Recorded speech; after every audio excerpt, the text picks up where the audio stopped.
Trying to get by Benning. Darnell Nurse left it in the corner, gets up center. Perry scores! Corey Perry!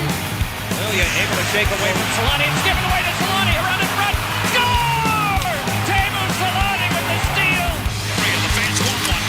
Score! Off the floor! On the board!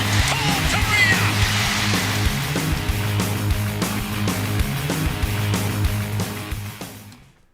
All right, we're back with another episode of the Forever Mighty podcast. Take 4. Nobody will ever hear the other takes, but it's important for myself that I put it out there. But we're back to break down another week of Ducks hockey. Pat returns to the show. Pat, you'll get to see how your video looks after, but I've put a nice little addition inside your face here. So very nice, yeah. You can check into that later. But how's it going? Welcome back to the show, Pat. Things are good, man. Just was at the game last night, and that was honestly a fun game. It's not very often you get to go to a game where there's 11 goals, a couple of fights. Just kind of wish that the Ducks maybe took the Coyotes a little more seriously. They kind of gave them too much room and ended up losing the game in OT. But like I said, man, fun nonetheless to be there. It was a good time. Yeah, well, I mean, like the last few games, or I guess pretty much every game this season, it's been fun to go watch them. The Ducks have played a fun kind of rushing brand of hockey, but it's the outcome of that game sucks. Just at to lose that way to Arizona, the way the Coyotes have played this year, with them shorthanded, like no Chikrin for them. They're missing a few other players too. That one stings a little bit, especially the way the Ducks have been playing. Like they've been handling those games that they should be. Like you look at the Kraken game on Wednesday, like they've been beating those teams pretty handily. And I mean, this one's bound to happen at one point. Like at least they picked up a point, but I'd rather that have been against a team in the top half of the table rather than Arizona. Like you would have rather that happen against Edmonton or Calgary, right? Like a team that has like a lot of skill in the lineup, regardless of where they are in the standings. A team that isn't 32nd in goals per game and goals against average. So that would be a little bit more acceptable at that point. But hey, a point's a point. There was a lot. We could pick apart that game and spend 30 minutes on it. I know we're not going to, but there was just Steven, I know you're here somewhere, but he said it in our pre-show that he's like, everyone who had a good night also was largely the people who had a bad night. And I think that would pretty much speak to everybody for last night except for Gibson. I think just Gibson came back too early. And you said that earlier too.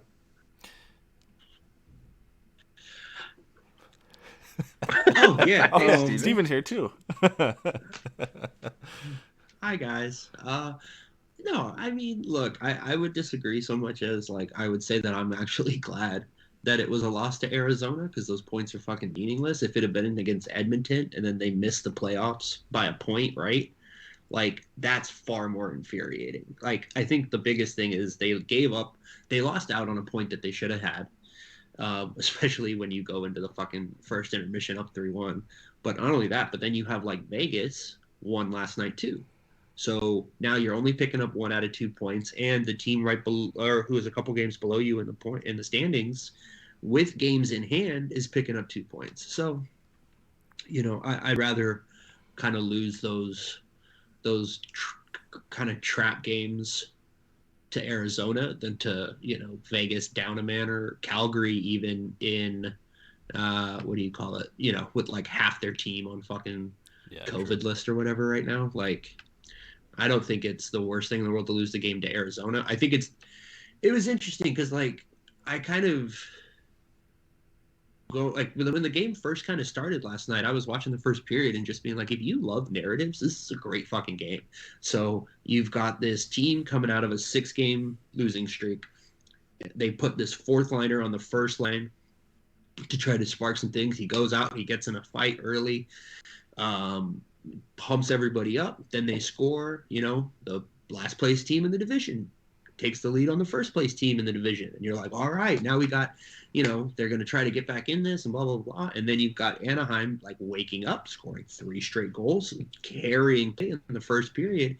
And all of a sudden you're like, oh, okay. So Anaheim took them a little lightly to start. They weren't quite ready, but now they come back and they came back strong, effective. They got those 3 goals. And now, and then the game from there just kind of devolved into a hot mess. And it was a blast, but I just think it was weird how I don't know that there's really any one thing you can take away from that game because it kind of had 4 or 5 different versions of it. I mean, they happen, right? And like I guess if you're gonna lose that, like to a team like that, it's better to lose 6-5 and have some excitement in that game and the offense clicking than to lose 1-0 and not get anything going and get shut down by who was it? Scott Wedgwood in net for most of the night for Arizona. That would have been that would have been definitely more disappointing. We got 3 other games that the Ducks had because we have some to extend back into last week because the last show Steve and I recorded was on the Saturday, so that was before the Ducks lost 1-0 in regulation to the Penguins.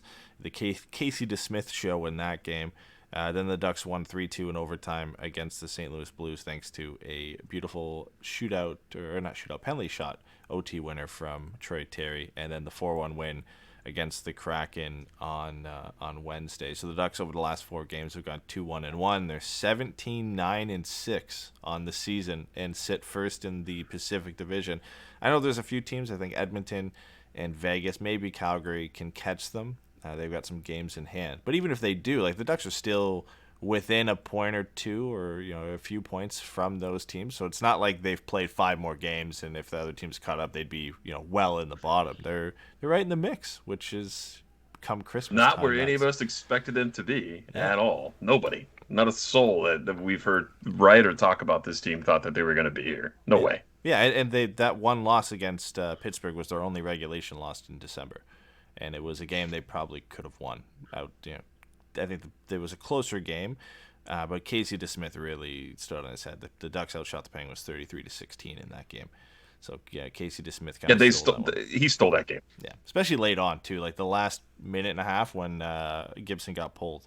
The Ducks had like 3 or 4 really, really good chances that DeSmith kind of got them out. So the Ducks edged the Penguins in high danger chances and scoring chances by a pretty big margin for both in that game, as well as just regular shots. The Penguins kind of controlled the pace of the play when you're looking at shot attempts in that game, but that's just not bad to lose to that team and that to be your only regulation losses, and then your other losses are a shootout loss to Washington, a overtime loss to the Coyotes, and I forget what there was another shootout loss. It was right after the Caps game. I can't remember who they were playing. Or right before the Caps game, but there was another overtime shootout loss that the Ducks had this month. Other than that, all W's and that was against Calgary. Calgary, yeah, right? That was Calgary. Yeah. Calgary in the shootout, right? Yep.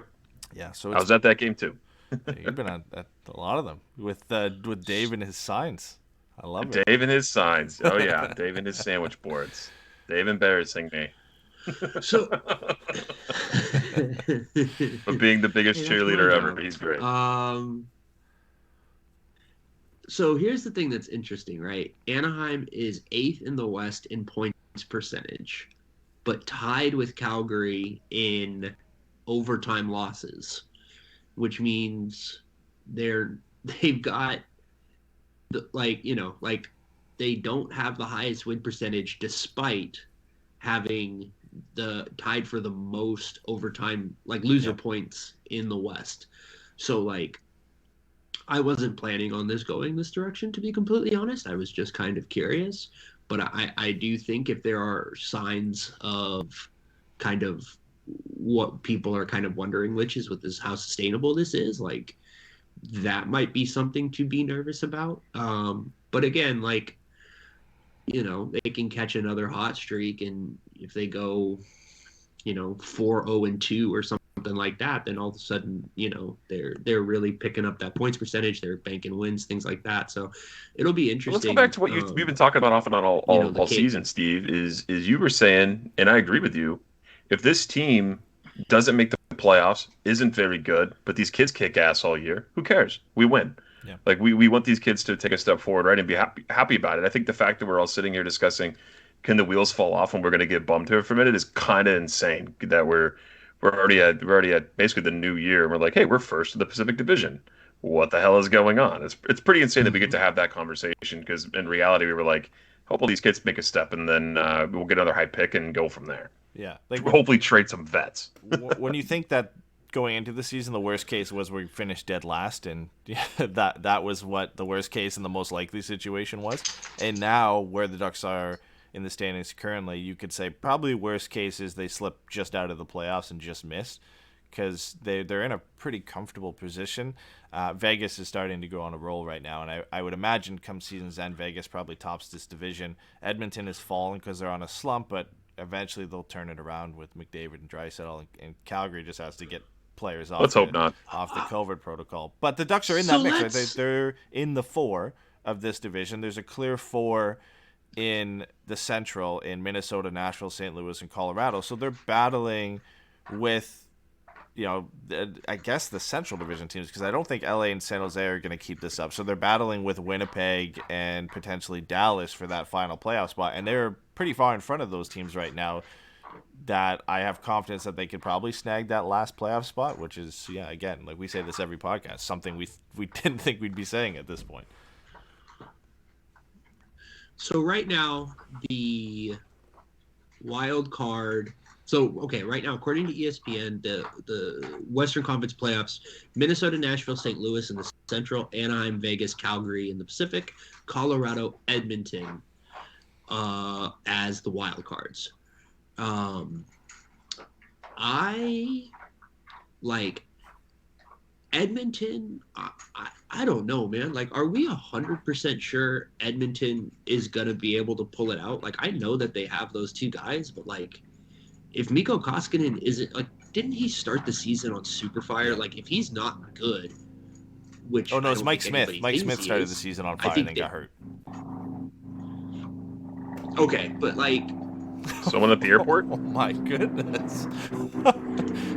Like Vietnam flashbacks. Yeah, I don't know. A helicopter just flew right over my apartment. Yeah, it's just like the hamster or whatever. Yeah, stupid. But it's just, I don't know, man. I'm really curious to see kind of that's what I wanted to ask you guys is like, how do you guys think, that this season kind of shakes out, like in this division? Like, which of these teams, excluding Anaheim, like who do you think is a real like threat in the Pacific? Because Eichel's coming at some point, and I just looked at them. Right. In the month of December, they've gone 7-2. 7-2, and their one loss came for first game of the month against Anaheim, a 6-5 loss, and they lost to Philadelphia 4-3. Other than that, they've just kind of bullied the rest of the teams that they've played.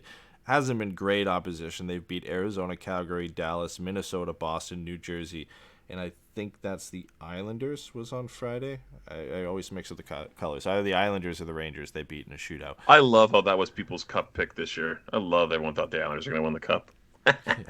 You've been relishing in their struggles this year, so firmly out of a playoff spot. But yeah, like I think in terms of who can compete in the Pacific and who's really a team that is going to be dangerous, it's Vegas. I have my own issues. I think Calgary's pretty dangerous too, honestly. I think so. I think there's things you can pick apart with that team. They'd be my second pick. I think Edmonton still lacks the goaltending and defense for me to put them above the other two. Edmonton's in the Ken mix Holland came Anaheim. out and said he's willing to go out and get whoever he has to get in those positions, a defenseman or a goaltender. How many years has Edmonton said that though, right? What are you talking about? Yeah, but I mean, it is Ken Holland. Like, Ken Holland at least has the proven track record of making There's the Detroit trades, or at least trying out. to address things. Like, I'm not saying they all work. Yeah, no shit.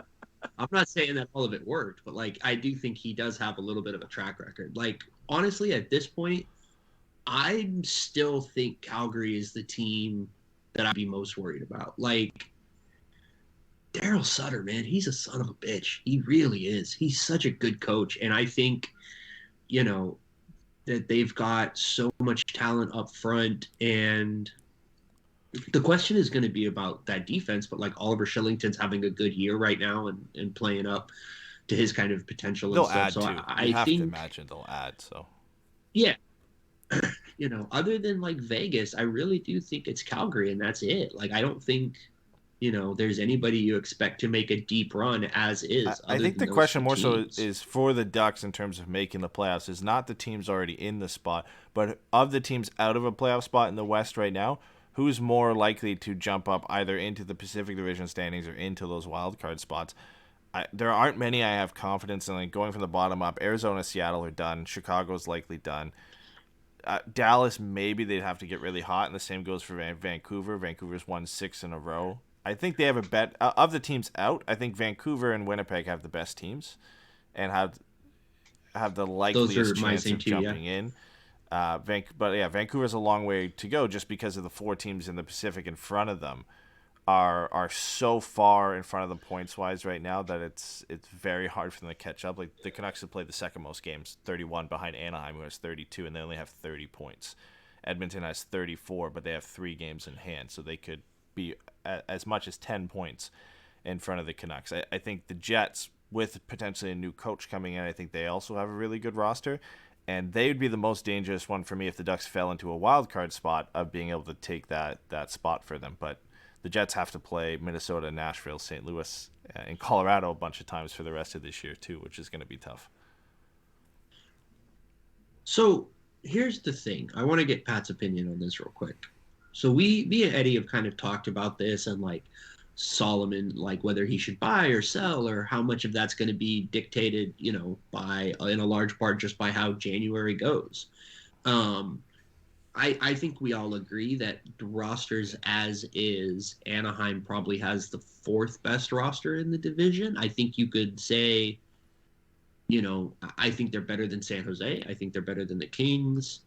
And I think they're obviously better than Arizona. The question is kind of where do you kind of feel about them with like Vancouver? And like, do you think, Pat, that it's worth Anaheim looking into making an ad, or would you rather just write it out how it is? So I guess whenever you get asked this question, you kind of have to look at it in one of 2 directions, which is if you make that ad, are you dangerous enough to win? Or are you dangerous enough to get out of the first round and then lose? Like, what's the end game here with this roster and this team? With the guys that are about to become free agents, I feel like it would be the wrong time to sell and try to get a big piece and make a run. This team is not fit for a cup. I love this team to death, and I think people aren't going to like that answer from me, but because it's fun right now. You're in first place, you got 40 points, things are good, right? These kids are scoring, but we're really getting out of games with these wins. Sometimes I feel like sometimes it's just too close. I'm not comfortable looking at this team going, oh, they're pretty fit for a long cup run. I don't see the point in holding on to players at this point. I think you sell. I don't think you buy. You know what they look more like, and this isn't. I'm probably going to get flack for this. They look like the team who surprises and gets to the final and loses. Like that's what they look more like than, the powerhouses who make it. They're the Tampas or Colorado or Boston. Like right. They look like a Montreal, right? In a sense, like they got a lot of good young players clicking. They could make a run. But they could easily come back outside next year the Ducks' top defensive pair, the defense is pretty shaky. It's a pretty shaky go after Lindholm and Drysdale. You look at the stat line, and you might get happy seeing Shattenkirk scoring and. But that's the thing, right? Like Shattenkirk scoring is huge. Like that's what he was brought in to do. He settled into a 3rd line role. He's being productive on the second power play unit. Like I honestly feel better about this defense. Let me pose it this way then. The season. And this team, in my opinion, is being held together by special teams. They're living and dying on special teams. Like they're playing well otherwise most of the time. A lot of the time, I don't say most of the time, but they have 2 of the top best specialty team groups in the league. Yeah, 4th and 4th. And what happens in the postseason when these calls dry up? And are they able to make that's going to be a real tough go in the playoffs for these guys? Games get tighter. Teams play a lot heavier. This team is not a heavy team, and I know that people are going to be like, "Oh, well, teams don't always play heavy." Like, dude, playoff hockey is playoff hockey. I'm sorry, you can add all the speed you want to it, but there's a nastiness and a heaviness to it. I don't think that they're in that spot to be competitive in that realm yet. They don't have a Tampa Bay Lightning roster. They don't. They just don't. They don't have that skill. So, I think that's fair, but I think for me, right, like when I look at this roster, and you look at the fact that they have about 10 and a half, 11 at this point in cap space. I really do think that like. And this goes to the kind of the pie in the sky shit me and Eddie were talking about. But like, I think if you add a Pavelski, if you add a Giroux, I think that helps up that 5-on-5 play because you can either have them center a line or you can move them up onto a wing with Getsy, and now you can slot Henrique down with like Lundestrom and Silverberg, and that is an incredibly strong third line. And that's still without, now you're putting maybe Comtois for the fourth line with like Steele and Carrick or something like that. Like I don't disagree with anything you guys have said as far as like looking like a team that gets there and loses. But like I do think that there are a handful of players out there that could be meaningful difference makers that Anna could realistically get because they are in a very kind of special spot with how much cap. I agree with that in the sense that there might be some players who don't get moved because does this team beat Calgary in a playoff series right now? I don't buy it. I think it's close. I think it's yeah. I think they lose in 6. If you do they get by Vegas in a playoff series? No. They're going to be playing Vegas one of the Eichel. two of those. I would say right now Vegas without Eichel, right. It's close, and I still think Vegas wins with Eichel. It's I mean, we haven't seen how he fits, but if Eichel comes back healthy, plays on a line with Pacioretty and Stone, is no question. I think they're just a better built team right now. No, I 100% agree. I think it does to me hinge on can you add another difference maker? Because if you can, like, I mean, look, the reality of it is the top 4, like the underlying numbers for the top 4 are really solid. They're all pretty much about or just above break even in Corsi and expected goals, both pairs. And, Gibby's Gibby. Like, as much as he's like maybe struggled, some people feel he struggled this year. I think he's been a little bit better than that. But obviously he hasn't hit, kind of his peak right now, like his top form. Like, if you told me like this defense and Gibby were set and all I had to do was maybe add another top 6 forward, like I don't know, man. I like that team. Again, depending on what the cost is, I don't know that it's not worth it because it's kind of just a free shot. Like, I think it is, but like the problem for me is that if you're adding, you're also not selling. So then you've committed, right? So then you're potentially, let's just say Giroux for sake of argument. You add Giroux, you pay some assets to get Giroux. You then have Giroux, Raquel, Manson, Lindholm as pending on UFAs at the end of the year. You can't bring them all back. I don't think you bring Giroux back because of his age. He's likely gone, probably back to Philadelphia at a cheaper deal at that point. Yeah. You let 3 of them walk at the end of the year. I'd rather just do it. I think that's okay. I honestly do. Like, I understand, but like, I understand the hesitations, and I definitely think there is something to be said for you don't want to go into next season relying on Getzlaf turning the clock back, relying on Henrique kind of reemerging as like a top 6 winger. Like, I don't think that this team feels like Getzlaf's going to be coming back and having to play these types of minutes. They feel like all these other kids are going to take that next step and slide that roster down. Yes, but by that same time, I think you're right. Like, as far as projection, but I do think like we have seen that, like, as much as I've appreciated what Lundestrom has done this year, he's not having the impact that like Getzlaf is on defense.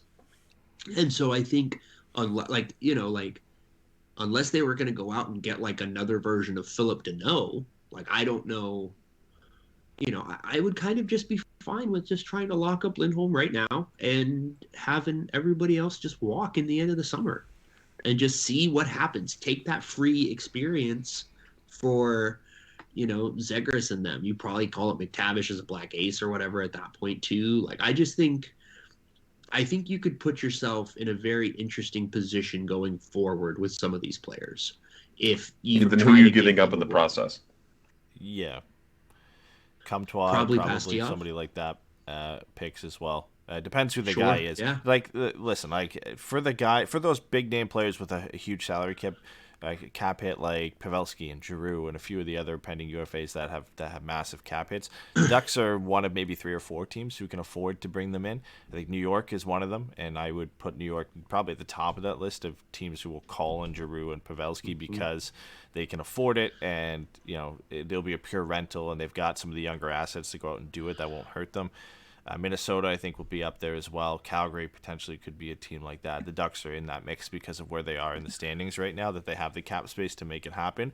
For me, what you do first, your first decision should be, let's see what we can get for Rickard Rakell, Josh Manson, potentially Hampus Lindholm. What does the market say? What are our best offers? If you're not getting what you want, like if the offer for Rakell is a second-round pick or Josh Manson, the same thing, like you're not getting what you think is full value, I'm fine keeping those guys because of that and trying to make a run. I'm fine with that because what you were going to get for them really wasn't going to help this team that much anyway, like a second-round pick or so or a B-level prospect. Then I'm fine keeping them, and then maybe if you want to look at adding and at that point it's not going to cost you too much, sure. Like I think a Giroux or a Pavelski are going to cost way too much, but maybe you add another kind of middle six forward to that to just try and go for a run, or another defenseman to add to the mix to play with Shattenkirk or something like that, right? Then I'm fine with that. I think it all depends on the offers. Before you can kind of make that decision, you really got to see what you could get for your own pending UFAs, regardless of where you are in the standings. I think that should be priority number one. I mean, Rakell's on pace if this season doesn't get shut down to hit almost 30 goals this season. So it'll be interesting for him. He's going to have a lot of worth come trade deadline time. And his cap hit will as well. We'll put him at the top of that list of for teams that are against the cap. And he's not even shooting obscenely. He's actually just scoring. He's shooting about 12%, which is right around his career average of 11. So yeah, he's back to normal. This is normal Rakell. He'll be high on the wish list of a lot of teams. We talked about that last year, and because his cap hit is so team friendly for whoever gets them, the teams that are really cap strapped, the Torontos, Vegas really wouldn't be looking to add, but those types of teams, Boston, will be looking at him because they don't have to move a big contract off the books. They almost could probably eat the whole thing. If the Ducks wanted, they could eat up to 50% of that to even bring it down more, to get more assets in return, to open up to more teams to potentially be interested. I would imagine the value on Rickard Rakell is good. I think they get an offer. I think he ends up getting moved. Josh Manson might be a bit more difficult, and Steven and I talked about this too. Like replacing Josh Manson is a bit more difficult than replacing Rickard Rakell right now in this lineup. There's a lot of young forwards I think you could slot up that could take the place of Rickard Rakell right now. Maxime Comtois coming back helps a lot in that case as well. Even if you wanted to, take Troy, I wouldn't take Troy Terry off with Getzlaf right now, but you could potentially, take Troy Terry off and play him with Zegras and Milano and have Getzlaf play with Henrique and Steele or something like that when Henrique comes back. So, and there's guys like Perreault and Tracy in San Diego as well that I'm sure the Ducks want to give a shot at some point this year. So he's easier to replace than Josh Manson, where, the options for him are Josh Mahura and Simon Benoit both play, or Jacob Larson comes up. So it's not as easy at that point. And then Hampus Lindholm is the real interesting one because there's going to be a ton of teams interested in, rightfully so, but the Ducks will be among those teams that will be interested in keeping him around. And from what we've heard from him is he wants to explore free agency. Doesn't mean he won't re-sign in Anaheim, but of all the players who could be the most valuable to the Ducks moving forward, he's at the top of that list. He'd be the hardest one, I think, to move out. And I don't think you can move out both Manson and Lindholm because then you're essentially packing the season in at that point. How much do you think this start helps get you into the room with Lindholm to talk about an extension? I'm sure they've already had it, and I definitely think it helps for any of these guys. Even not in an extension terms, but Gibson. We joked before about him asking for a trade, but how much does this winning kind of change his mind potentially on wanting to stick around? So I think it's the same conversation there. I'm sure it makes it easier in a sense going into contract extensions and talking to him about and convincing him to stick around. I think in that sense it helps, but it also hurts you because if you're playing well, it means he's playing well, which he is, which means he'll want more money, and it makes those conversations even harder. It's easier to go into those contract extensions if the Ducks were bad this year and Lindholm had a really bad year, and you said, man, sorry, like, you just did not play at that level. These guys you're trying to get, the $8.5-9 million for an 8-year deal. It's easier that way, but he's playing great this year. And games like he had last night don't help the Ducks in that case, and trying to lock him down for a bit cheaper. As far as Josh Manson goes, Elliot Friedman quoted a general manager saying, "Your wife does not love you as much as the Ducks love Josh Manson." Or as Bob Murray, as much as Bob Murray loves Josh Manson. So. And with what is, I love that. Anyway, sorry, I was Stevens. I don't know who set that up in the Skype call, but that is amazing. Sorry, I was just goofing off. We can't see you on the stream anymore. Okay, there we go. And Lindholm being 29, I mean, he's going to want the big deal. All these players always want the big deal. So Lindholm's not 29? Yeah, he is. Yeah.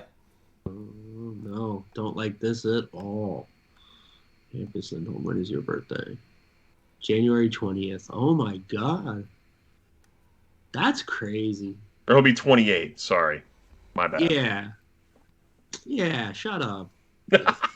I added a year to his age. My bad. Stop aging my boy. Well, it's too much for her. We've got one of the topics we were going to get to that. Look what they've done to my beautiful boy. It kind of goes on trend with the decision to keeping Hampus Lindholm. So we might as well move into that, and then we got to get back to some more topics. But the rumor is out that apparently the Coyotes are listening on Jacob Chychrun.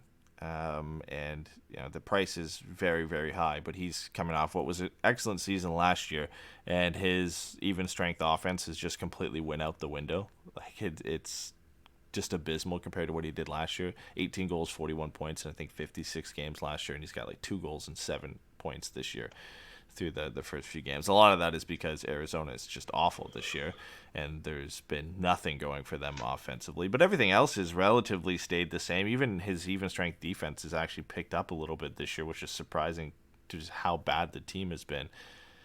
He makes $4.6 million for the next 3 years. He turns 24 in March. If you're the Ducks, if you have an idea, if you don't think Lindholm's coming back, or whatever you're going to sign him for is going to be either too long or too much that you're comfortable with, and you can acquire Jacob Chychrun, do you just go out and get Chychrun, if it's a first and a couple prospects, and then move Lindholm to recoup some of those assets back and bring in the younger player that can hopefully stick around your top 4 for the next 7 years rather than Lindholm for maybe the next 4 or 5? Go, Pat. I would. But that's where I'm at on that. I would definitely would. I'm not sure. That's hard to say no to that player. That's hard to say no. Yeah, even including this season. Fair. Yeah, he's a big defenseman. He's 23 years old. He's got a lot of upside. He's not going to be signing for an 8x8 coming up on it when he's due for a contract. Lindholm's definitely going to be asking for an 8x8, or he's going to be asking for, he's making at least 9 6.5, over 3 right? years. Like he's making more than Fowler makes at the end of the day when he signs a contract extension. Yeah, I mean, I don't know. I just feel like it's almost with Mahura and Benoit seeming to be, 3, 4, 5 or 4, 5, 6 kind of caliber players, and Fowler looking like a legitimate top 4 defenseman, and Zellweger coming up. Like I don't know, man. I just wonder, like, how many guys can you bring in to play that side, and wouldn't the Ducks just be better serving, like, kind of just holding it? Like at this point, if you could go, Fowler, Mahura, Benoit down the left-hand side because you move out Lindholm, like that makes sense to me more so than bringing in Chychrun and then seeing how far away Zellweger is. Because if Zellweger's, a year and a half, 2 years away, I don't know. Maybe you'd rather just just kind of wait it out. But I'm more worried about if they're going to bring D'Lo back after this year. You know he's coming back. you want to talk about 8x8s? You want to talk about 8x8s? 800,000 by 8 years. Like, I'm in. Ed, don't you think Chychrun and Zellweger are kind of like for like as far as what their impact is going to be at the NHL level? I would say like top end, you're hoping for a Sam Girard, Jacob Chychrun type player from Olen Zellweger. The thing I always say with prospects though is that is best case for him, right? Is that he gets to that. In Jacob Chychrun's case, he's already there. You know he's there, and he's signed for $4.6 million for the next 3 years. It gives you some cap flexibility, and you like if you don't have to give up Olen Zellweger, he plays on the right side as a left-handed defenseman. You potentially could have Chychrun, Fowler, Drysdale, Zellweger as your top four, and the same discussion we had with cap gymnastics they're going to have to pull off here because the following year they got Comtois, Troy Terry, and Trevor Zegras. The more money you can save ridiculous. Now before you have to re-sign Zegras and Drysdale, and the better you can keep this team. Like selling Lindholm now and not replacing him, you get a lot of cap flexibility there that you're going to be fine. But I think this team is good enough, like we've talked about previously or earlier on the show today, is good enough to be a playoff team and potentially win a couple rounds depending on who they play. And bringing in Chychrun keeps the same quality around the team that you have now, and into next season you're not having to wait for Zellweger to come. You've got a Lindholm replacement in already. You've got the young players on the way. You've got a few years to try and go for it before Zegras and Drysdale end their entry-level contracts. And I imagine Zegras is going to sign a similar deal with Jack Hughes, which I think was an 8x8. So you look at the teams, and every team that's tried to win with young superstars have tried to do it on the entry level contracts because when the deals kicked in for Matthews and Marner, look how tough it's been for the Leafs to get things going. McDavid getting $12 million and then having to re-sign Drysdale. Like the cap space dries up pretty quick when you have to sign these guys. I don't think Drysdale is going to get a major deal when his entry-level contract expires, unless the next couple seasons after this just start kicking off. But, yeah, I think if you can add a player like Jacob Chychrun now, it gives you a couple of years where you can really try and go for it while they're on their contract. And it saves you some money. Again, like Lindholm is going to get at least 6.5. But you run in circles with this conversation because you're going to have to give up good young assets to get Chychrun, too. We're not talking about just getting him for free. It's going to cost you a first-round pick and one of your top prospects that passed you over, Perreault, potentially Zellweger, right? So you are losing some of these younger assets to bring in a guy like that too. I mean, would you do Pastujov, Zellweger in 2 seconds? I think you have to, right? If you really think Jacob Chychrun is the player he was last year, and the struggles this year are just because Arizona sucks, and everything for him has kind of stayed the same except for his even strength offense. So that I think you can chalk up to the team just not being that great. In the case we talked about Zellweger, the best case is he turns into a player like Jacob Chychrun. So if you're saying it's the chance of Zellweger and 2 seconds to get him, and then the extra added piece is Pastujov, that's the real dagger, is losing a player like Pastujov. But again, it's still dice rolling with these younger guys. They look great. The chances of them becoming a star in a lot of models are high, but there's still a chance, right? There's still a chance they don't. Right. And you can get a player like Chychrun who immediately solidifies your top 4 in defense for the next 4 to 5 years, or at least 3 of your top 4 in Drysdale, Fowler, Chychrun.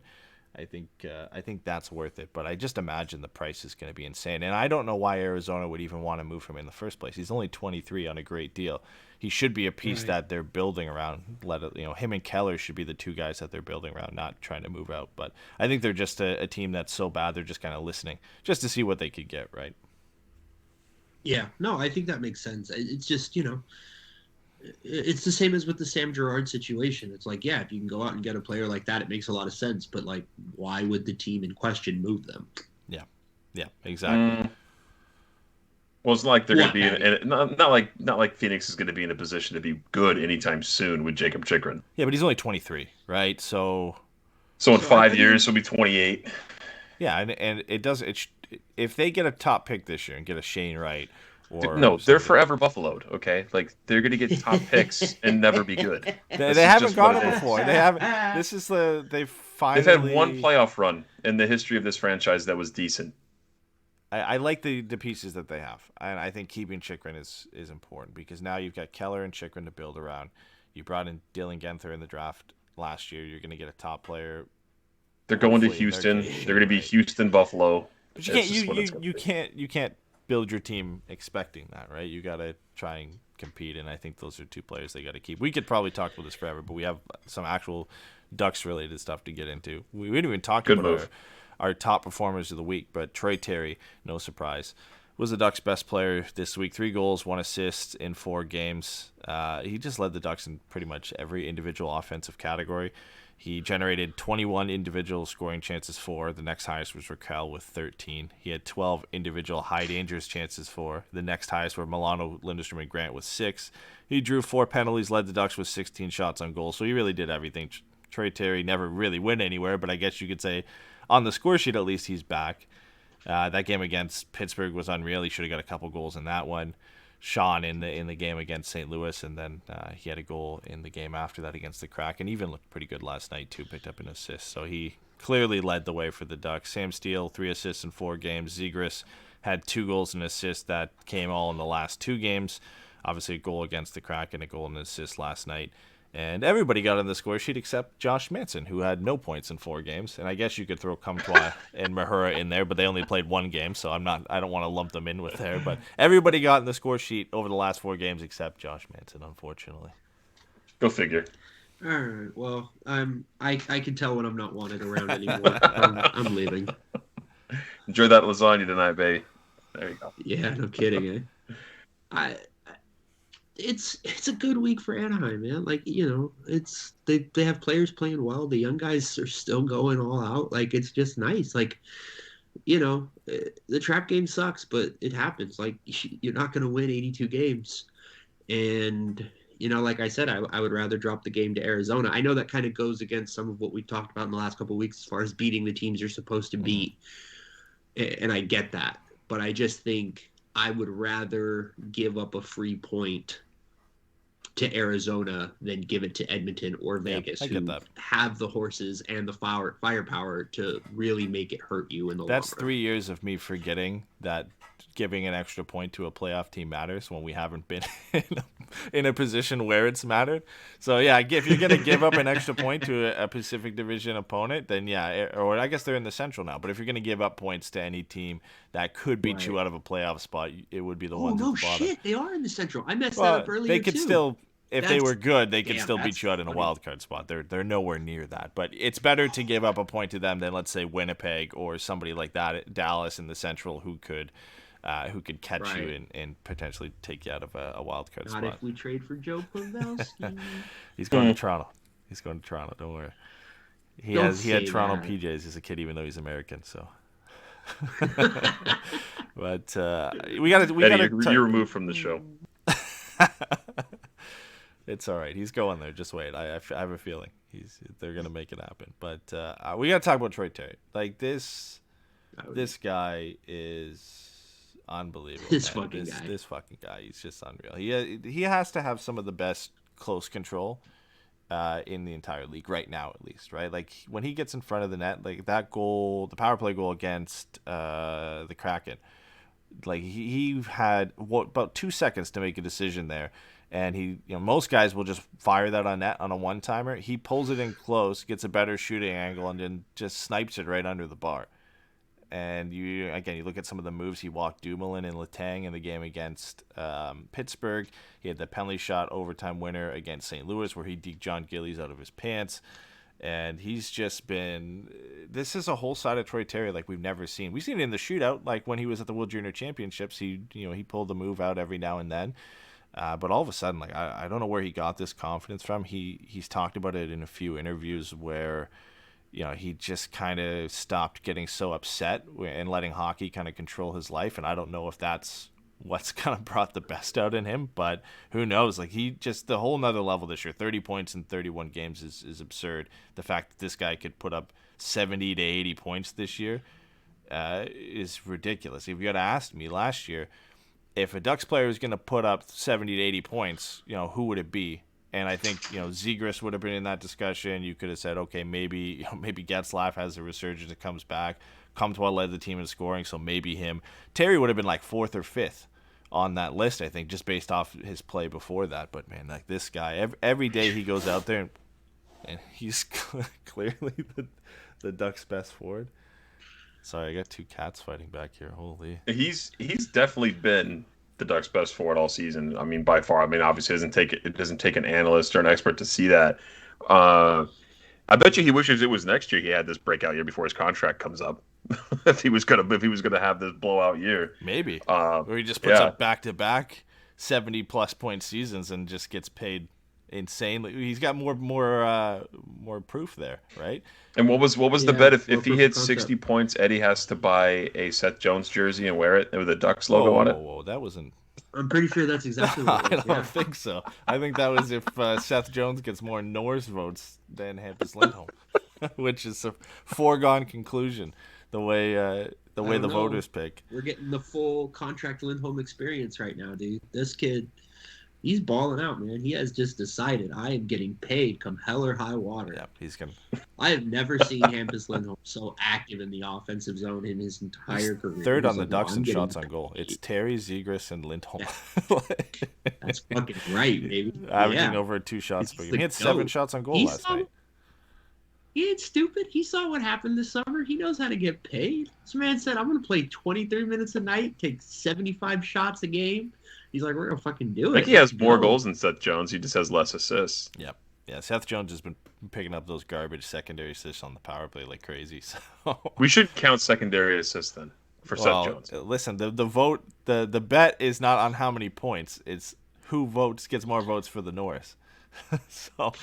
Yeah, I'm still going to be right. I don't know what you're talking about. I don't know, man. We'll see. What did Steven have? What did Steven have to buy again? It was a Seth Jones Ducks jersey. That's right. Yeah. I think it had to say literally like his full name on the back too to make it even worse. Like it just says Seth Jones because people wouldn't think it's a Max Jones jersey. It was like S. Jones is what it has to say. What's the one for you? I don't remember. We'll have to go back and watch that show. Because I know it's the Ekman Larson thing. Yeah. I don't know what happened if I lost that bet, the Lindholm Jones bet. I can't remember. I feel like we almost agreed the loser just had to get a Seth Jones jersey. Yeah, Seth Jones, Seth Jones Ducks jersey. That was the bet. I think so. God, it's gonna be so fucking stupid. Lindholm needs to calm down a little bit because I'm starting to get a little bit worried. I can't wait till Lindholm fucking wins the Norris. All right. And Seth Jones comes in second, and you still lose. There's no way. Lindholm might get 2 votes, and Seth Jones might get 1. That's somebody else is winning the Norris, though. But Maxime Comtois came back last night. It was fun to see him back. He's a little bit ahead of schedule. I think like a week and a half ahead of the 6-week schedule that he was given. Nice to see him back, put in a position to succeed right away, which I commend the coaching staff on to play him with Getzlaf and Terry right off the bat. They looked decent. Comtois played 18:44 in his return, so they didn't ease him back into action at all. He played, I think, the 3rd or 4th most time on ice among Ducks forwards last night. Zegras had the most at just over 22 minutes. He was a -2, 1 shot on goal, took 1 minor penalty, had some moments in the game where he looked great, some moments where you could tell he was just playing his first game. He had to take that penalty, by the way. People in the stands were not happy about that. He had to. Yeah. I have absolutely no problem with the penalty he took. That penalty is completely different than the dumbass penalty, who was it, Carrick or Delorier took before that. Like, yeah, I like I've said it 1,000 times before, but like for me, like I just don't think all penalties are bad. I think sometimes you need to take a penalty, whether it's to stop a goal or if it's something like that where, no, you don't get to jump the little guy. Like, I'm going to, that's not what this is going to be.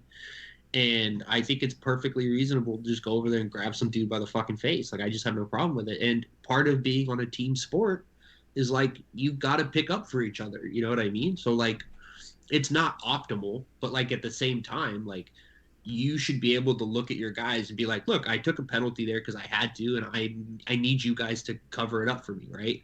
Like, that's just part of being in a team sport. That's just part of that kind of togetherness and that camaraderie and the reality of playing in hockey. Like you're going to take penalties. There's going to be penalty kills, and you need to be better at it. And if you can, kill off those penalties like that, it really just makes the whole thing. It just makes the whole thing better for everybody. So, I'm still kind of embarrassed by the fourth line last night. That really just looked god awful.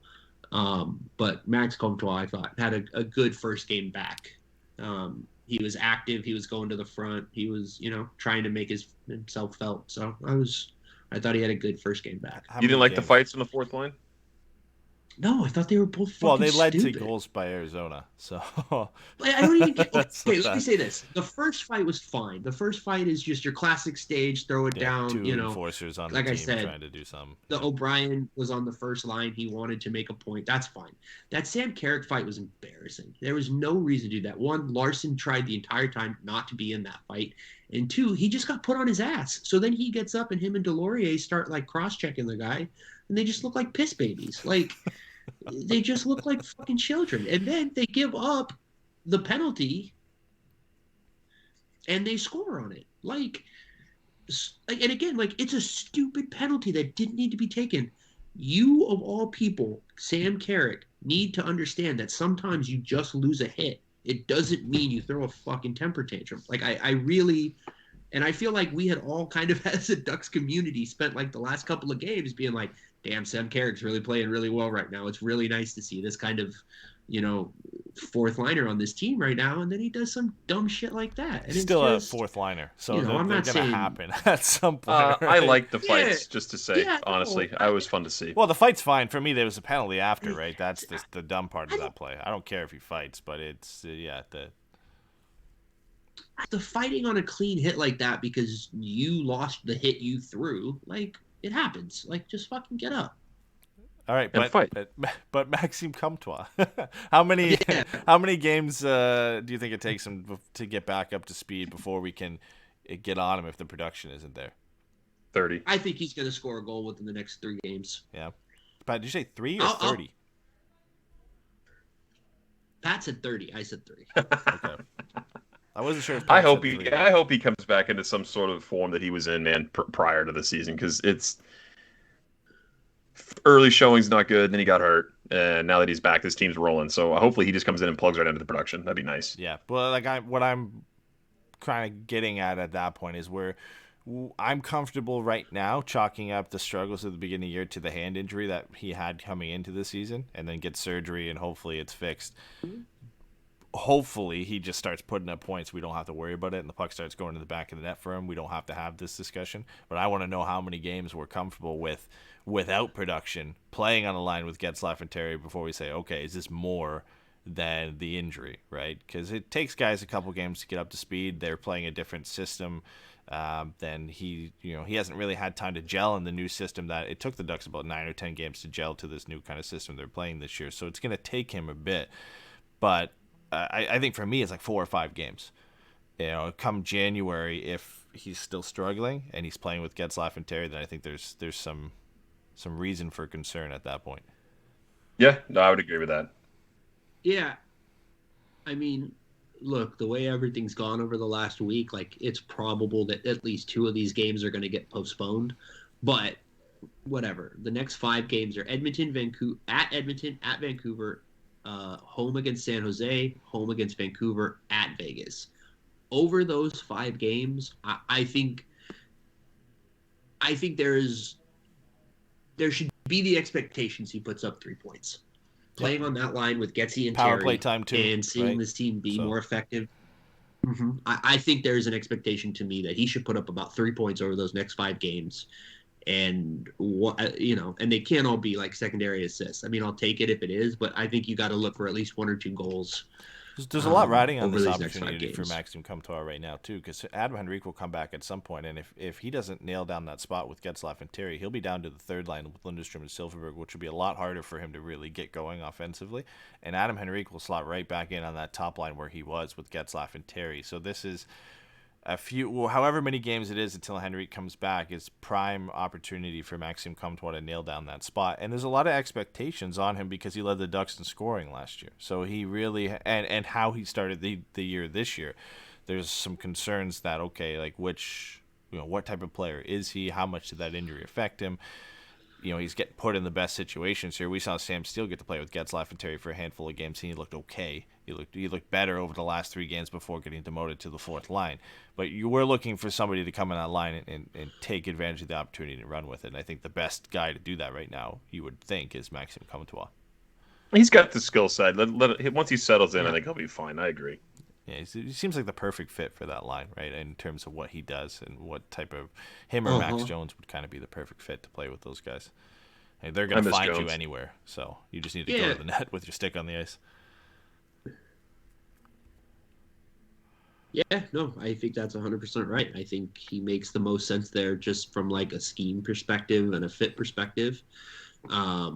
You've got him on a line with 2 playmakers like that. But like you said, I guess feel stupid just to repeat everything you said. But like you said, like Henrique played so well with that line, that if Comtois can't grab that horse by the reins and give Dallas Eakins a reason to keep him on that line, he's going to end up back down on the 3rd line. And I don't have a problem with that because that elevates the skill level and the offensive upside 3rd line by giving someone like that who can score those greasy goals, go to the front of the net and do some of that with, guys like Lundestrom and Silverberg who've shown a little bit of willingness to be around the front of the net, in like a more of a bigger halo area, not quite the paint, but still, they're going to get shots on and stuff like that. Like, I don't mind it, but I would certainly prefer for that 3rd line to be Henrique, Lundestrom, Silverberg going into the trade deadline.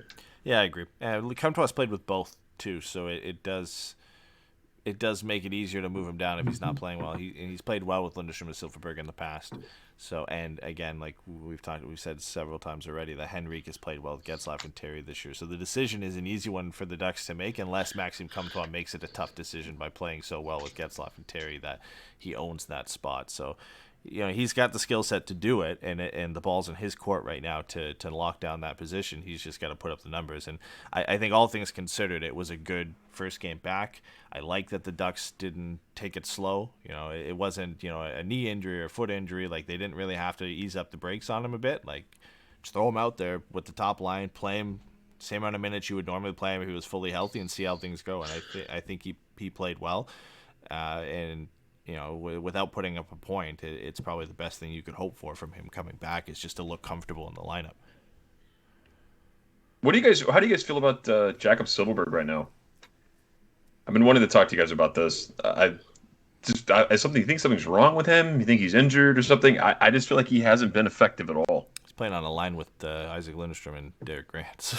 But there's a reason why that's the case, right? Like he just hasn't been able to get his normal self going. And I wonder if this is just the decline we're ready to see, or if something's going on with him. Yeah. Go ahead, Steven. So I guess my question is like, what impact do you think he's not having? Because like, I still think he's been fine defensively. He's still responsible. Like, he's got one goal. I think is what Pat's trying to get at, right? And like, if that's the case, like, that's fine. Like, he's on the other side of 30. So he's the new Andrew Cogliano? A pour-it-on goal scorer. I mean, he was the old Andrew Cogliano. No. Like, he was a piece of that line, so you can't really say he's the new Cogliano. So. You know what I mean? Like, I think him and Cogliano were kind of just different versions of similar players. I think, he was a money player in the playoffs. Yes. And, I think Silverberg's got, he's got the knack on the shootout. He's proven that he elevates his game in the playoffs. But I think what he's settling into is a role that Anaheim needs him to settle into, which is the 9th forward on the team. Like, that's fine. He doesn't have to be more than that. Like, if he spends the entire season stuck to Isaac Lundstrom's hip and the two of them just do a good job kind of, minimizing the chances against and generating a handful of rushes, like, I'm fine with that. I don't need more than that. It's the same thing that I kind of feel with Benoit and Shattenkirk. They're doing what I want them to do right now. I'm not worried about anything. Like, Shattenkirk still gets beat in his own zone. I don't think Benoit should be allowed to go below the faceoff dot. But other than that, like, I really just Benoit is bringing a physical presence. He's putting up putting up big numbers as far as hits. He's using his frame at the front of the net. Shattenkirk is being a mensch on that second power play and really doing a great job. Kind of taking an appropriate role and generating some depth offense for the team. Like the same thing for me is with Silfverberg. Like, yeah, like, would you like to see some of his numbers kind of start to go up a little bit? Like, obviously. But at the same time, like that's not what I'm worried about with him as far as what I'm looking for. Look, he's got 1 goal and 11 assists. Like, okay. Like, if he puts up, for 35 assists, he's going to get the Cy Young, right? That's my thing with that, too. Well, no, he wouldn't. Or the opposite, yeah. He'd be the exact opposite. So if he right now had something close to what we're used from, like if he had 6 plus 6 right now, 6 goals, 6 assists, on pace then to finish the season at like 18 and 18. That's right on par with what we're used to from Jakob Silfverberg, and a little bit below his career average. It's nothing to stats. I just don't notice him out there often. And maybe that's by design for how he's where he's in the lineup. And I think it's his role, right? Is we noticed him more when the Kessler line was the second line, and yes, they were the shutdown line, but they played like 25 minutes a night, and he still got more chances offensively. Now they're the third option, and he's. They can't jump him up in the lineup because you've got Terry and Raquel on the right side in front of him. You're not bumping any of those guys out. And even on the left side. No, when he's loved on this team, he wears the A for a reason, right? Yeah. This is a leadership guy. This is his role. 100%. And he's now not now, he always has been, but now he's more pushed into the defensive winger. And that's kind of all you're going to do at this point. And occasionally him and Lundestrom will combine, and I think they're a good duo for what they bring to the game.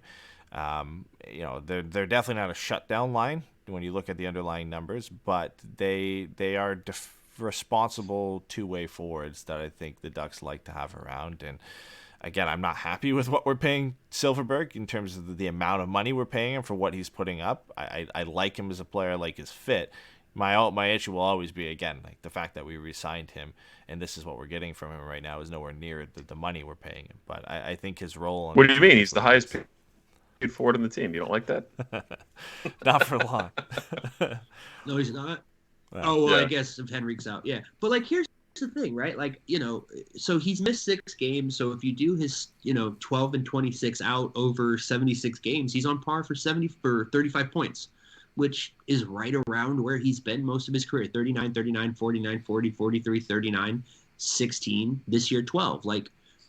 I think this is kind of what he should be expected to be. If he finishes between 5 and 10 goals and 25 to 35 points, that's not bad, because I've always loved Silfverberg. I love that shutdown line when they were at their best. But the thing for me that's always been the issue is there's just haven't been depth scoring for this team. That second line just couldn't generate the sum total of necessary offense to kind of push that team a little bit over the line.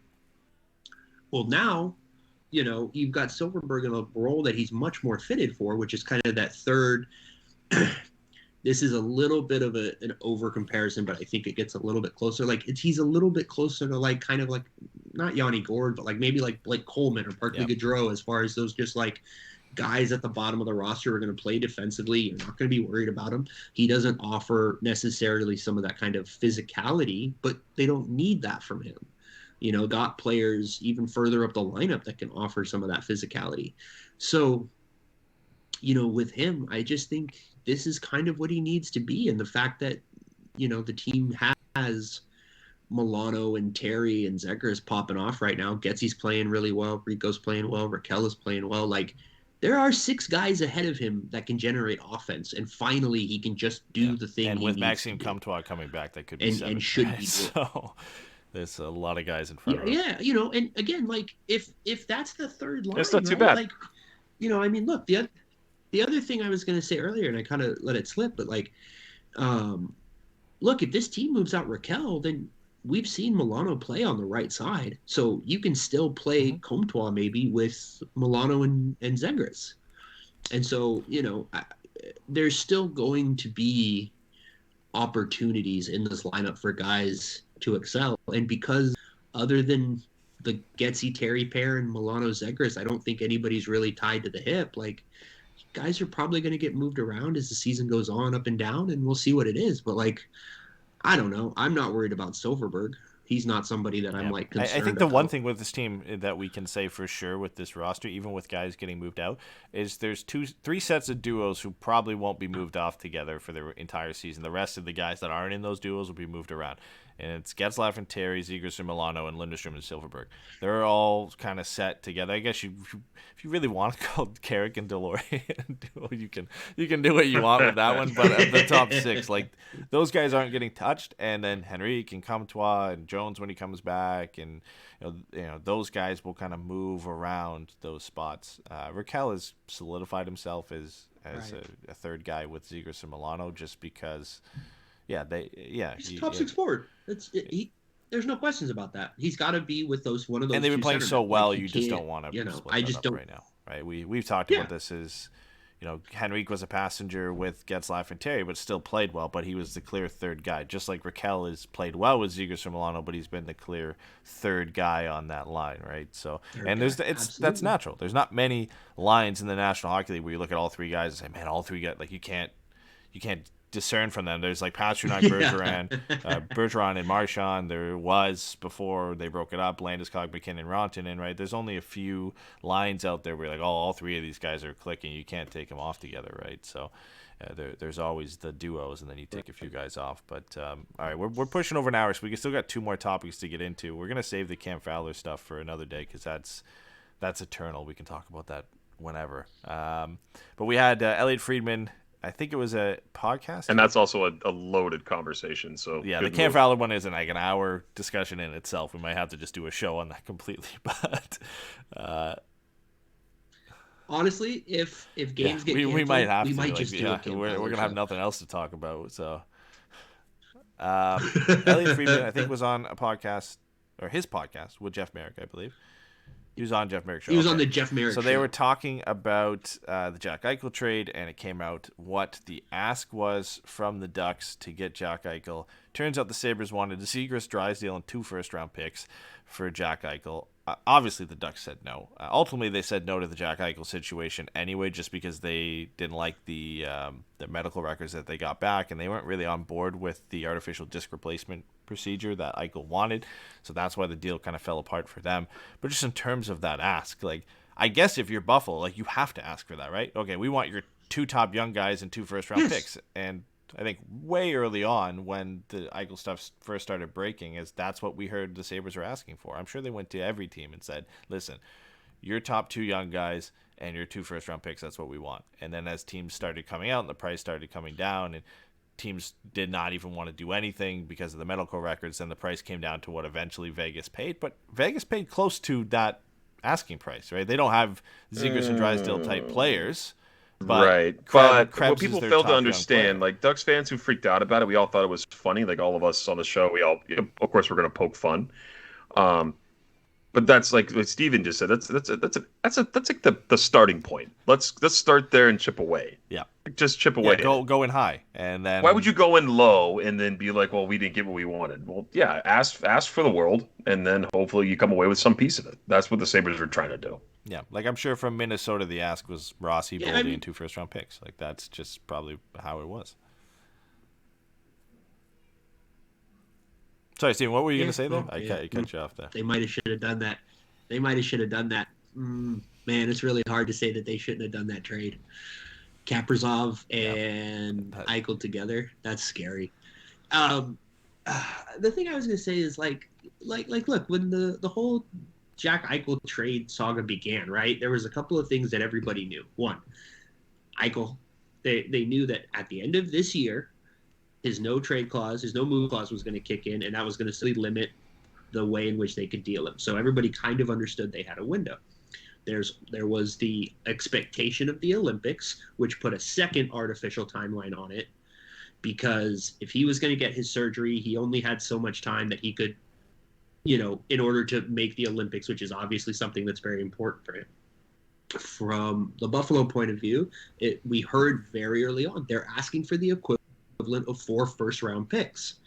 And they need a top prospect again, like, you have to ask for that, right? That has to be the first thing. Because if you go in there and you go, we'll take like a first, and then maybe a this, and then all right, like, no one's gonna, they're gonna eat you alive. Like, you have to go in early, you have to ask high, and then you have to see if there's a GM who is willing to pay that amount first. Like, because here's the thing: what you can't have is you can't ask one GM for one thing and another GM for another thing, and the value be completely different. That's just not feasible, and the word is going to get around, things are going to get leaked, all that stuff. So, like, yeah, you have to walk in there and ask for everything, and then you have to hope somebody's willing to pay it. Ultimately, the price that they got, we can all agree was a little underwhelming, and we can quibble about some of the particulars of it, but I don't think like it was the worst trade fake possible, leak about Matthew great. Tkachuk. Yeah, I love that one. Oh yeah, but what they got wasn't far off like, the asking price of, like, take out Zegras and Drysdale from the discussion. The Ducks have two of the best young players in the league, so let's take that out. Like, if the ask of every team was your best two young players and 2 first-round picks, what they ended up getting was a first-round pick, Vegas' best young player, a really good young roster player, and a second-round pick. Like, it is fairly close to what they asked for. It came down a little bit, and Vegas doesn't have the same quality of young stars that the Ducks do, but if Anaheim pulls out, and Minnesota pulls out, and New York pulls out, the teams that have better young players, and you're left with Vegas, and of all the teams out there, the best young player on the table is Peyton Krebs, and you're still getting a first-round pick, and they're all good teams, and those first-round picks are going to be late. Like, you kind of have to go with what you're going to get at that point, and I mean, like, that team is going to be scary when you have Eddy, Eichel, and Stone playing on the line together, but yeah, like you said, you can't blame the GM for going in there and be like, listen, this is what we want. Like, we want these guys. And then, okay, where does the conversation go from here? And from, our assumptions and from some of the reports that came out, like, the Ducks ended up dwindling that down to like a first and Comtois and another prospect and another pick or something like that. So their price even came down from there. But for sure, that was the asking price. Like, every team got hit with that asking price of your 2 best young guys and your 2 first-round picks. I would be more interested to find out what the last offer the Ducks had at the table was, and what that price came down to, and what they were willing to give up. Because we all know there's no way they'd be willing to give up Zegras, Drysdale, and 2 first-round picks. I'm more interested in what they were willing to give up to get Eichel, and what that would have looked like if it had went through. McTavish, Pastillon, and Comtois. Something like that. Yeah, all right. That's a lot. Yeah, it is, but I mean, it's Jack Eichel, right? Like, not many players like that. But if we get into 17th best center in the league, there it is. If we get into how good do we think Jack Eichel is, we'll be here all night. So we've already our entire summer was this argument with Pat about how good Jack Eichel was. I don't want to revisit this conversation now.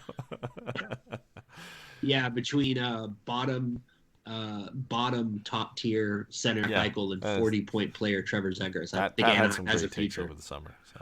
Trolling is awesome, man. I love it. Trolling your friends is the best. Yeah. Pat's whole summer was Troy Terry is shit. Trevor Zegras will never hit more than 40 points, and Jack Eichel sucks. And 2 of those have already gone out the window. When Jack Eichel comes back to play with Eddy and Stone, that third one will be gone too. So. No wonder nobody's missed me on this show. All right. Well, speaking. Take a fucking victory lap when Jack Eichel gets demoted to the 4th line. Chandler in the Stevenson regains his position as number 1 center. They move Eichel to defense. Like, you're just better off playing in your own zone. Plays on a pair with Shea Theodore. All right. So speaking of bad takes, I'm sure we'll have our own and have had our own on this, but Dallas Eakins is due for a contract extension at the end of this season. And the reason we're talking about it now is because in the last 32 Thoughts, Elliot Friedman talked about some of the coaches who have expiring deals. Craig Berube and Dean Evanson were the others. Berube's still in St. Louis, right? I'm correct in saying that? I think he's still I think so. So Berube in St. Louis and Evanson in Minnesota, then Dallas Eakins in Anaheim. And looked at, teams have been more than willing to give coaches contract extensions during the regular season this year, and if any of these teams were, because they're all in good positions, they're all playoff teams this year. What do you think the likelihood is that Anaheim is going to give an extension to Dallas Eakins? Because I think when you look at the other teams, St. Louis and Craig Berube, they have a general manager in place, they have a direction. They can make that decision now if they want to bring the coach back. I think the same goes for Minnesota. They've got their GM in place. If they want to extend the coach in the middle of the season, I think that makes sense to do that decision. My argument I had when I first talked about this with Anaheim is they've got an interim GM. They still have to make that decision on what general manager they're going to have. And I'm sure whoever that general manager is, even if it's Jeff Solomon, are then going to want to make their own decision on the coach. So I can't imagine this happens in season for Anaheim. It's a decision that gets made after the general manager decision gets made. But I think when we talk about does he deserve it, I think he's put himself in a good spot to potentially get an extension when you look at how much the Ducks have improved this year. Weird how you move Bob Murray and all of a sudden this team is a much different what's different style and play. I mean, I wonder how much that affected the game with Dallas Eakins. I really, really do. I'm not talking about players specifically, but I'm talking about Dallas and himself. Like Bob Murray from the environment, and I don't want to get on a tangent about Bob Murray. We've already had that discussion on here, but I really feel like if you relieve that pressure that maybe he was having on this organization, if that's what we're seeing, a lot of it here. It's a remarkable difference in the way Dallas Eakins has been able to manage his team. I feel like there was a lot of pressure. I feel that Bob Murray had a lot to say with lineups, a lot to say with contracts, obviously with contracts, but a lot to say in places that maybe there should have been left to the coach. I really think that's the case, a lot of it. And then I think that Dallas is finally showing us, the kind of coach that he's able to be in the NHL level. That's just my opinion, but I think Bob Murray had a real dark cloud on this franchise, and we didn't know about it. It is greasy little fingers all over it.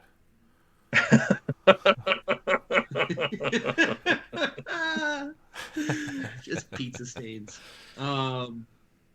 Yeah, I mean, I think what Eddie said makes a lot of sense as far as like if they haven't hired a GM yet, the first guy through that door, when whoever it ends up being, like they're gonna want to make their own hire.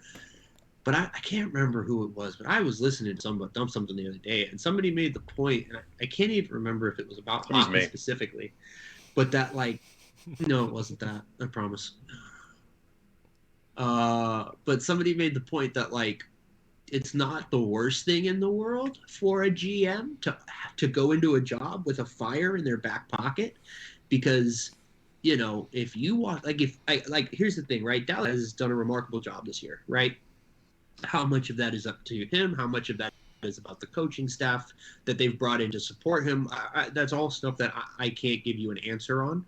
I have my suspicions, but like I said, I do also think Dallas Eakins is kind of a vibes coach, and I think for where this team has been at in his development, and the kind of things that he focuses on as far as work ethic and commitment and professionalism and, and that kind of stuff. And then also seeing him be so supportive and encouraging for the kind of freewheeling, creative offensive hockey that these kids are playing right now. Like, I think he's more than earned an extension. I think he has certainly proven a point that, was in doubt, right? Because the Edmonton thing was not great. And everybody was like, well, that was Edmonton, and we've seen how much of a shit show that's been, so it's hard. Like, you don't want to hold that too much against him. But then, his first couple of years in Anaheim wasn't great, and there were questions about whether he could coach at this level and if he really was just kind of a really, really good AHL coach. Well, we seem to be seeing that he can be at least an effective NHL coach. I don't think it's the worst idea to give him an extension. Now, are there maybe some candidates for GM who might not want to take a job if he's already got it? Maybe. But I don't know what kind of message it sends if you kind of, like the thing I was thinking about the other day was the Toronto Raptors when, who was Dwayne before Casey. Nick Nurse? Dwayne Casey, where he won Coach of the Year and fired the same year.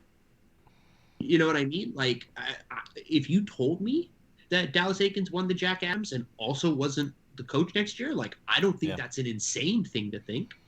I could see it happening. The Ducks have to top the Pacific, I think, for him to get really into that discussion with some of the guys, because that will be, put up there as a Jack Adams candidate. But like even with a new GM coming in, like I can still see Dallas Eakins getting a 1-year show me what you can do as a new GM type extension. And I don't think we ever really see like a GM come in and just say, okay, see ya to the coach.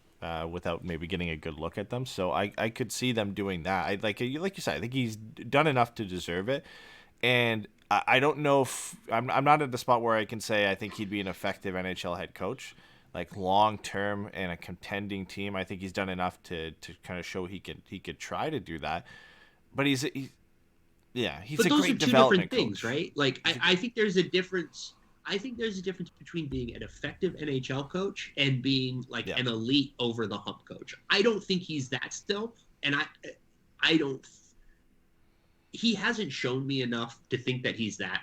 I don't think he is that to begin with. But if you told me that like he put together a pretty fine NHL career, going a little over 500. Yeah, man, like I could totally see that. I think he'd be a great piece to a coaching staff too, right? Because he's a pure like development coach. Great with the players, knows how to handle, knows how to instill that like that work ethic and the drive and the professionalism, like you said. Like he's a great guy to have in the locker room and to have influencing the players. And again, give him all the credit for what the Ducks have done this year. I think they brought in a good staff around him to help him in some of the areas that he struggled with. And that's what you have to do with a guy. Like they've been open to the public that they need a guy in there to help him with some areas that he's not quite good at. That's why Daryl Sutter was brought in as an advisor, and that's why they brought in some of the guys that they have to help him with special teams in different areas of the game. If he doesn't become an effective NHL head coach where he can, take that next step in his career and be a guy who is in the elite level of coaches, I think he has two options. He can either be a guy who bounces around to help kind of take teams from the bottom to the next level and really instill in the young players what it takes to be an NHL player and to, even on a bad team to come out every night and work hard and it will pay off. And he could point to what he's done in Anaheim with these guys that, I took the same team that was crap last year and we changed our attitude and the atmosphere and with the way we approach games. And look, it pays off. We can win games that we should be winning. We can stick around with teams that have a higher skill level than us. And I think he can be that guy, or he can be just a great assistant coach and do the development side of things on an elite team and stick to his strengths, and that's his area that he focuses on. He's not a special teams guy. He's not a tactics guy. He's in there to cater to the players and be a player coach and be that guy who instills that kind of work ethic. So I think he's built up enough of a resume now to say that these are two areas that he could be really effective, and he can either he's an assistant coach potentially with the Ducks. And the way you described him sounds like he just sounded like he was Bruce Boudreau. Players guy, not a tactics guy. Yeah. It was, there's nothing wrong with Bruce Boudreau, right? We all, but look what he's done in Vancouver. He's revived their season. I guess they're 6-0 since he came in. So, yeah, I don't know that I would put him that high up. I think Bruce Boudreau, I think he's at least a tier above. I think Bruce Boudreau's a very, very, very good coach. But I definitely understand, given, the game sevens with fucking 3 or 4 different teams now. But only one guy wins it every year, right? Like, it'll be interesting. I think even in the league, there are only a handful of really good tactical coaches who you don't want to go against because they'll just tactically destroy you in a game. You don't see that as much in hockey as you do in other sports, where it's harder to do that. I think in hockey, there's only a few guys. Like I think John Cooper is one of those guys. I think. Yeah. So I was going to ask you, who are the 4 or 5 best coaches in the league? I'd like to know both of you guys who you even if you don't go 5 off the top, just guys that you think are legitimately up there. Man, this is pretty good Patreon one. It's tough.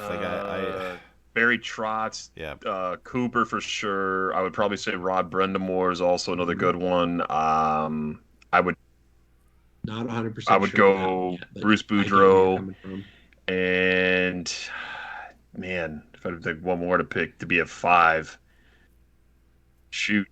I really like Gallant. I was either going to say Gallant. He's in New York now, right? Yeah. I was going for Gallant or what's his name?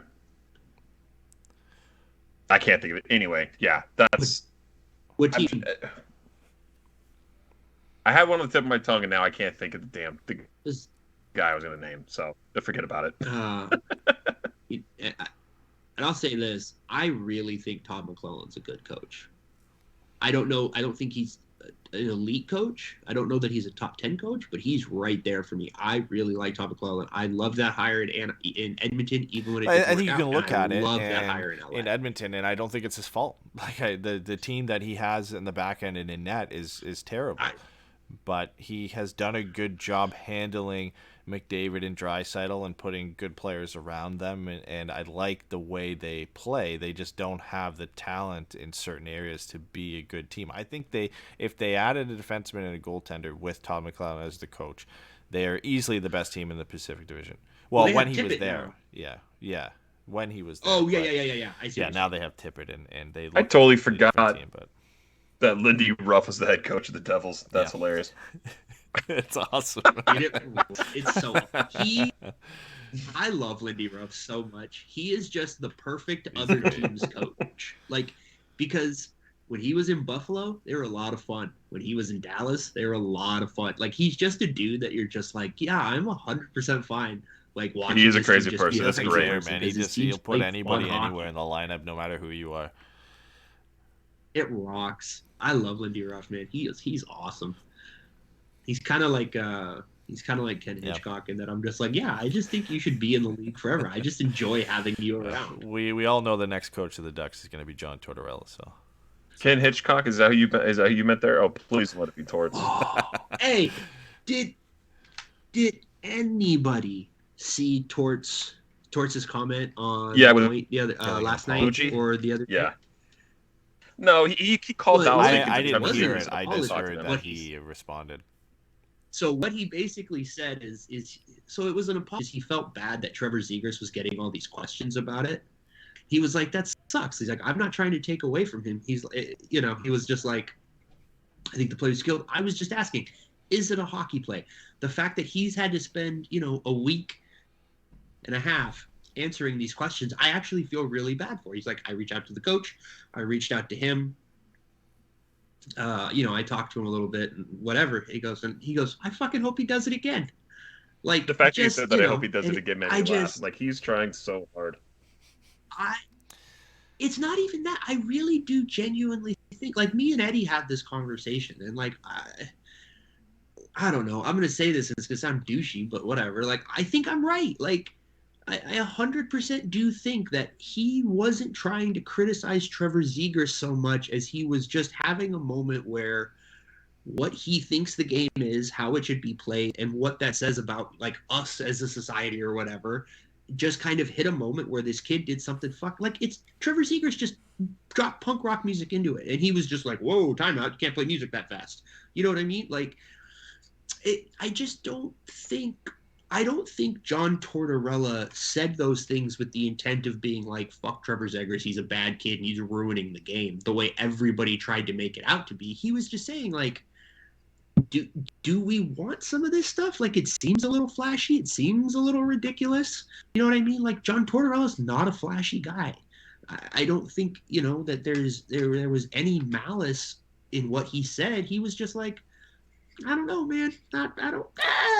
So I don't know. I was very happy to see him kind of speak his piece. Say something. I think as the natural kind of progression of this discussion, it went from him saying it to Zegras having a week full of 1,000 interviews where he's asked what does he think on it, and we've heard his same opinion 100 times because he was on like a ridiculous amount of podcasts the last few weeks of what he thought. He's like, I don't really care. His opinion doesn't really matter to me. I think the play is great, blah, blah, blah. We already heard that. I think at this point, like, whether it was Torts himself that said, okay, I got to make a response, or ESPN said, listen, we're going to talk about this tonight. You've got to say something on it. It's just a natural course of the way this has gone. He had to say something, or they felt he had to say something, and he basically just went on there, reiterated his point, but also kind of covered his ass a little bit where he said, yeah, I hope he does it again. I don't... And I feel like he is genuine in the sense that he's trying to say... I hope he does it again, because he doesn't want to say, like, I don't want Zegras to change his game because I don't like the play. Like, I feel like he's genuine in that sense, but he is kind of covering his ass to go out there and apologize. Yeah, and he also admitted that he's like an older guy, right? Like I'm the old school. I'm from this ilk. Like at least he admits that. Yeah. Yeah, I just like, look, there are things to have questions about towards, like, there's just some stuff. But I think by and large, I don't think he's a bad dude. And I've really enjoyed him on ESPN when I've listened to him. I don't think he's a bad dude. And I listen, I get where he's coming from in his approach, because that's the type of hockey. You said this on the one we talked about last time, Steven. This is the type of hockey that he coached, is the type of hockey that he's backing up, the type of hockey that he grew up watching and playing. I know a bunch of people like that. I get where they're coming from. I understand it. Like, none of us were surprised by this. The fact that people are outraged by it clearly have never heard Torts talk or watched him coach or anything in the past. Like, he has alienated young players for making mistakes, for being too flashy in the past in Columbus and where he's coached. So this is not a surprise. It's just the way he worded it, in some senses, triggered some people, and it took it to a whole new level. And that's, him, when he said our game, that sent some people to the moon. And when he said it wasn't good for the game. Some people, Eddie? Did anybody on this podcast? I didn't either, not like but that's what I'm saying. Comments, like Eddie? his comments of when he said it, our game, and when he said that it wasn't good for the game. Those were the two things. If you ask anybody right now to recall anything else they said, those are the two first things that they'll bring up as the main things they were upset with. And he said it wasn't good for the game. That was number one. And that he said our game. The big thing that the media took and ran with was it's not good for the game. Because every question that Zegras has gotten since is, do you think it's good for the game? What the fuck do you think the kid's going to say? You think he's going to say, no, I agree with him. I don't think it's good for the game? No, I'm actually ruining. Anyway, the sport, we could probably talk about this forever. The last thing I want to say is just an update, because we haven't talked about this on the regular show. Mason McTavish, Olin Zellweger, Sasha Pastrov, and Ian Moore, the Ducks' 4 prospects, are going to go to the World Junior Championship. McTavish and Zellweger for Canada. Currently, McTavish is slotted as the 2C on that team. Zellweger is playing on the right side of Canada's top pair with Owen Power. Sasha Pastrov looks like he's going to be a top 6 option for Team USA, and Ian Moore, I have no idea where he's going to slot in. I expect him to be either like the 6 or 7 defenseman, but we'll see. But it'll be fun to watch these two guys, and I don't know the groups this year, but a Canada-US showdown will happen at some point, I expect. It always does, so it'll be nice to see those guys face off against each other. Hopefully not a repeat of last year in the gold medal game, so... Hopefully a repeat of last year. I just want to see Canada lose at everything. It's great. Yeah, we'll see. All right, we need our predictions for the games upcoming this week. No game on Tuesday against Calgary because it's been postponed. Postponed. I think they're all going to be postponed. They all by the might time be this podcast because gets out. it's a Canadian road trip. But let's at least make our predictions for the 2 games that are going ahead as of right now. Edmonton on Monday, Vancouver on Thursday. Pat, what do you have? Win-win. Win-win. Okay, Steven, what do you got?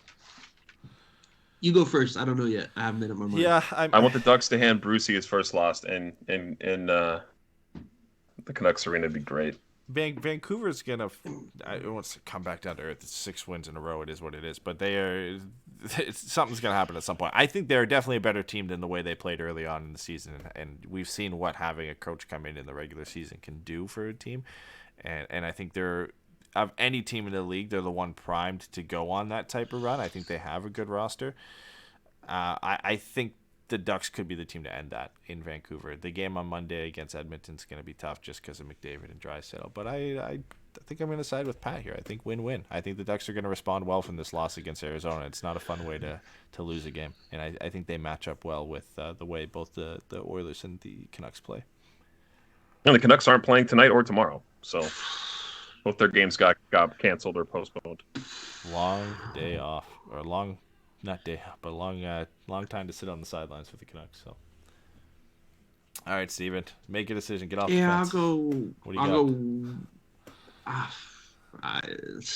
go win-win. Whatever. Fuck it. Let's go. Let's just go all in. Who cares? Doesn't matter. Big game, not for money. Unless I'm right. You lose these 2 games, and Vancouver all of a sudden gets a little bit closer to you, and Edmonton gets closer to the top of the Pacific. So this is the first First Stop stretch talking- for Anaheim that these points really do matter, and they're the in division games that matter the most. I think the two teams that are the best chance of catching them from that aren't in the top three right now in Edmonton and Vancouver. So hopefully they happen. I kind of have a sneaking suspicion, like Pat, that they probably end up getting postponed and the entire league gets shut down until after Christmas. And knowing our luck, the moment I hit end on this recording, the news is going to get announced that the season has been postponed until after Christmas. But for now, we both have the I Ducks hope rattling so. off Oh, 2 that'd be wins. so good. It's uncanny. It happens every time. For things we didn't get to today, we are going to talk in depth about Cam Fowler and the way he's played this year and the last couple of years under Dallas Eakins, because I think he deserves a bit more love than he's gotten. We've harped on him in the past too, but I think it's time to give him a bit of credit for what he's done. No idea what you're talking about. Big fan. So we'll get into that at some point. Steven and I are going to hopefully sit down with Cam Robinson sometime soon and talk about the Ducks prospects. Want to get that out of the way before Christmas if possible, but we're running out of time. But at least we have some time with the Ducks prospects at the World Junior Championship, so we can get another update out and throw that out there. And I know we all have to sit down, or at least most of us have to try and do a Pucks and Brews sometime soon to get a Patreon show out. So we'll make sure we did that. But we did just release a week ago, Steven and I, a fun trade show that we put out with some wild trades from around the league, including the Ducks on Patreon. Have we heard anything back about that? What do you mean? Have we got any feedback from it? No. From a few people that commented in Discord, they said they enjoyed it, but that's it. So I'm not surprised we haven't gotten a ton of feedback on it. So we generally don't get a ton of feedback on our Patreon shows.